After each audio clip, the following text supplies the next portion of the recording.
Bismillahirrahmanirrahim. Assalamualaikum warahmatullahi wabarakatuh. Saya Ramadhani Firdausi. Kelas PIB akan menjelaskan kembali materi public speaking tentang tahapan pembuatan naskah public speaking. Contohnya itu naskah pidato di depan umum.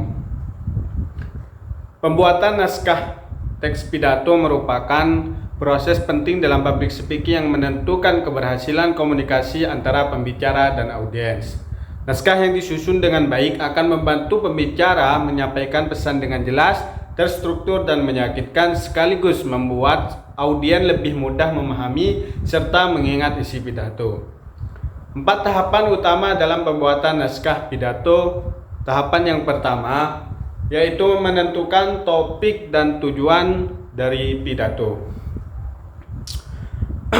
Tahap awal ini bertujuan untuk menetapkan arah dan fokus isi pidato. Topik harus relevan dan menarik, sementara tujuan pidato menentukan pendekatan yang digunakan. Contohnya, tujuan informasi, persuasi, atau hiburan.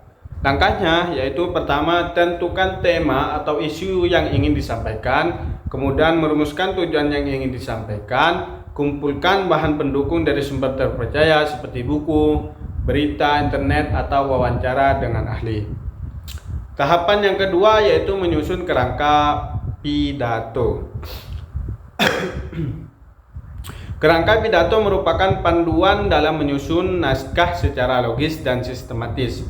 Struktur umum terdiri atas 3 bagian. Yang pertama yaitu pendahuluan dengan ciri-ciri menarik perhatian pendengar, memperkenalkan topik, dan memberikan gambaran umum.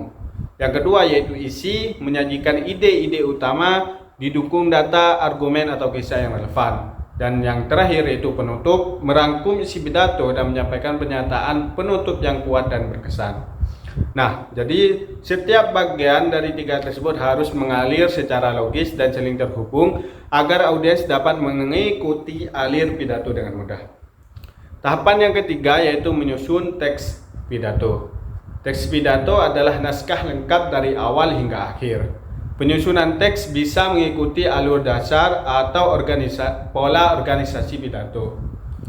Alur dasar pidato yang pertama itu penyajian, menyampaikan topik atau permasalahan, kemudian kebutuhan, menjelaskan pentingnya topik tersebut bagi audiens, dan perhatian yaitu mengaitkan isi pidato dengan kepentingan atau kebutuhan audiens.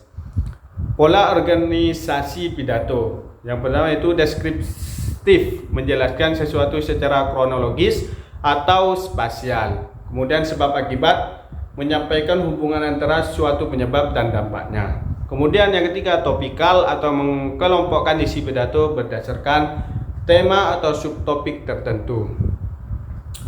Panduan bahasa yang efektif. Yang pertama yaitu tidak ambigu atau menggunakan bahasa yang jelas dan tidak berbelit-belit. Kemudian akurat, yaitu menghindari penggunaan istilah klise atau bahasa kasar. Kemudian menarik, yaitu menyesuaikan gaya bahasa dengan audiens, menggunakan metafora dan kata kerja aktif untuk menghidupkan pidato.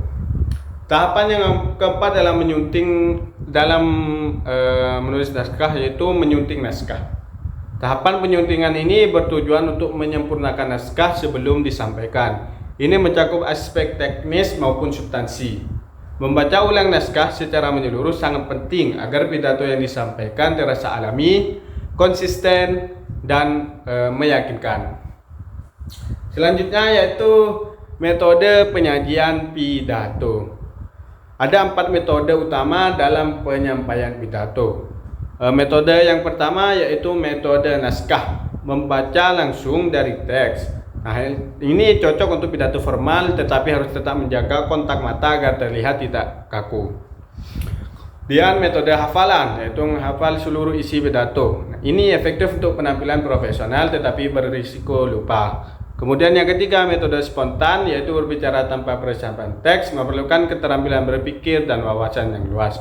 Yang keempat ini metode campuran, yaitu kombinasi dari ketiganya yang tadi. Jadi kesimpulannya, penyusunan naskah public speaking merupakan langkah penting yang tidak bisa diabaikan dalam proses komunikasi lisan di hadapan publik. Melalui tahapan yang sistematis, mulai dari persiapan, penyusunan, struktur atau penulisan dengan bahasa yang jelas dan menarik, hingga revisi dan latihan seorang berbicara dapat menyampaikan pesan dengan lebih efektif dan meyakinkan.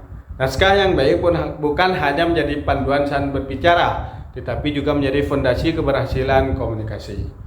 Baik, hanya itu yang dapat saya sampaikan. Saya ucapkan banyak terima kasih. Wassalamualaikum warahmatullahi wabarakatuh.